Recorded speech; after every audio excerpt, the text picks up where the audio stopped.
د کندهار او روزګان ولایت د نوي سړک د جوړولو چارې په چټکۍ سره جریان لري. د پروژې د لا چټکتیا په موخه د ټولګټو چارو سرپرست وزیر د پروژې لا چارو له نږدې لیدنه او ارزونه وکړه. مسؤلین وایي د هیواد په کچه دغه ستره پروژه د ټولګټو چارو وزارت لخوا د څه باندې 110 میلیون امریکایي ډالرو په لګښت پلي کیږي.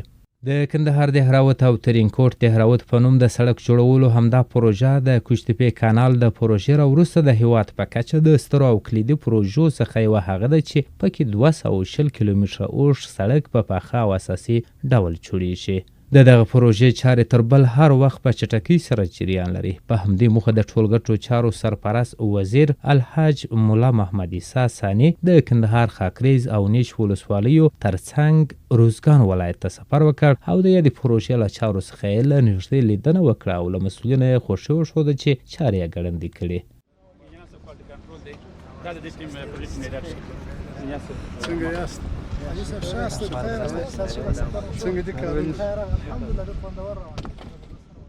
په سویل لویدیځ زون کې د ټولګټو چارو وزارت د پروژو تخنیکي مسؤل انجینر شیر حسن خوشیوال وایي د ټولګټو چارو وزیر دغه پروژې چارې ښې وارسولې او د اړوند ټیم ستاینه یې وکړه.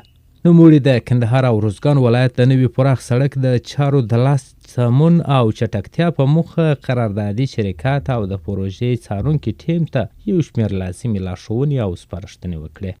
سفر مطلب چې و ارغنداب نه تر دهراوت پورې د کوم سړک چې فعل نکنون ورباندې کار جریان لري دغه پروژه او کتن لپاره راغلو چې پروژه په صحت کې دی، په کوم حالت کې دی. وایي دا پروژه چې دی تمدید انشاءالله دا پروژه چې شروع شوی د آخري سټاپ چې دی هغه سر د وصلېږي دهراوت نه بیا ځي چارچینو ته، چارچینو نه بیا ځي ګجران ته، بیا ګجران نه په آینده کې پلان ده انشاءالله چې دایکنډي ته وصل شي، دایکنډي نه بامیان ته، بامیان نه وصلېږي دوشي ته.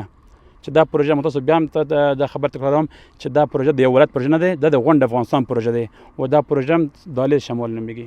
په ورته وخت کې د همدې پروژې قراردادي شرکت تخنیکي مسؤل انجینر محمد رفیق منګل وایي د کندهار دهراوت او ترینکوټ دهراوت په نوم پروژه کې 220 کیلومتره اوږد سړک جوړوي چې تر 120 میلیون امریکایي ډالر ورته ځانګړي شوي.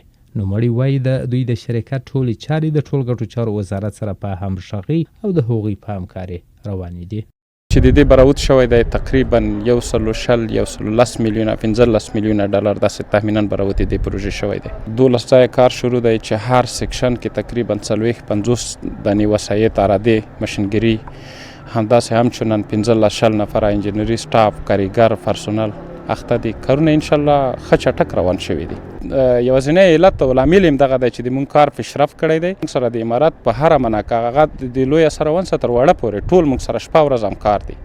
د کندهار دهراوت او ترینکوټ دهراوت په نوم پروژه د کندهار ارغنداب ولسوالۍ اړوند د خاکریز دورای څخه پیل کیږي چې د خاکریز په ولسوالۍ کې دغه سړک غځېدلی او د پاش کوتل پر لار د نیش ولسوالۍ سره وصل کیږي او له هغه وروسته نیش ولسوالۍ د روزګان ولایت سره د کرم کاریز په سیمه کې نښلوي او ترڅنګ یا د پروژه کې د روزګان ولایت مرکز او دهراوت ولسوالۍ پورې غځېدلی سړک پکې شامل دی.